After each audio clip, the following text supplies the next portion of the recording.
Dear friends in Christ, St. John's first letter, chapter 3, verse 8 says, Son of God appears to destroy the works of the devil.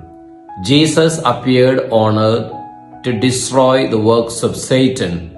In other words, though Jesus was God himself, he took the form of a man to destroy Satan, to disarm Satan completely through his sacrificial death on the cross.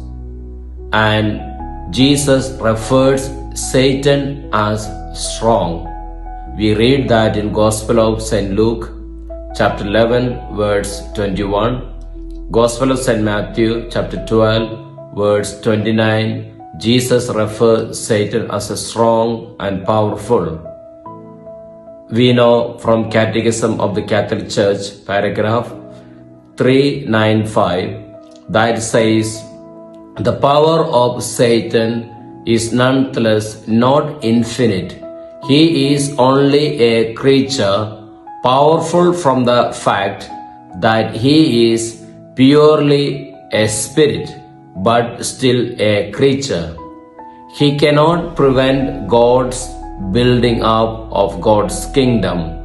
Although Satan may act in the world out of hatred for God and kingdom of Christ Jesus, although his action may cause great injuries, spiritual and physical, but God allows Satan to work on earth to cause affliction to his people, which is temporary.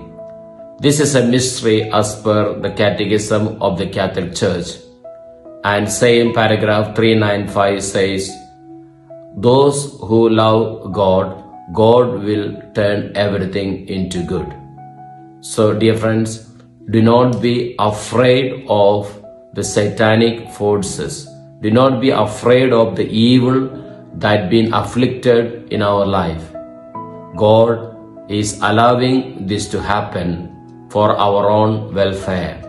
He will convert everything into good as per Romans chapter 8 verse 28. So Jesus appeared on earth to destroy the works of the devil. Though he allows this to happen in our life, he will turn everything into good. So let's continue to trust the Lord.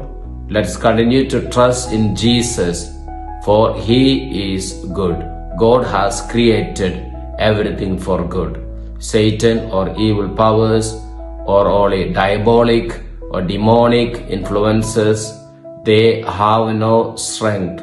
They will be defeated in his second coming. They will be banished completely from on earth.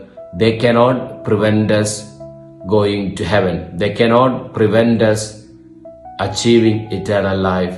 His diabolic, his demonic influences are temporary, which God will not allow us to be tempted beyond our strength, and God will win victorious. Jesus will be victorious in his second coming. He is allowing Satan, who is only one of the creation or a creature, where there is a divine plan behind it for us to be tested. This is a God's plan, and we will overcome this battle with the help of God and with the help of mercy. God bless you.